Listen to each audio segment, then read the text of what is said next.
Simarjeet Singh 3 wicket man of the match.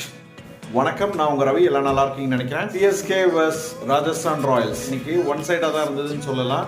Rajasthan Royals 141 தான் எடுத்திருந்தாங்க 20 ஓவர்ஸ்க்கு. நம்ம 141 ஈஸியாக சேஸ் பண்ணிட்டோம். இன்னைக்கு சூப்பராக இருந்தது பார்த்தீங்கன்னா பவுலிங் தாங்க.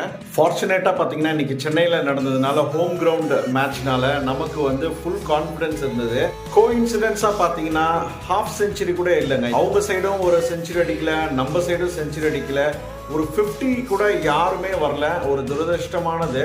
ஒரு நிறைய சிக்ஸஸ் இந்த மேட்ச்சில் பார்க்கல. க்ரௌடுக்கு ரொம்ப ரொம்ப டிசப்பாயிண்டடாக இருக்கும்னு நான் நினைக்கிறேன். நியூசிலாந்து பவுலர் போல்ட்டுக்கு பார்த்தீங்கன்னா இது 100th மேட்ச் இது ஐபிஎல்ல. அஸ்வினுக்கு பார்த்தீங்கன்னா 50th விக்கெட் வந்து இன்னைக்கு டூபேவோட விக்கெட் எடுத்தாரு ஐபிஎல்ல. சிஎஸ்கே பார்த்தீங்கன்னா ஹோம் கிரவுண்ட்ல 50th வின்னுங்க. 50 மேட்சஸ் ஹோம் கிரவுண்ட்ல வின் பண்ண 3வது டீம் இது.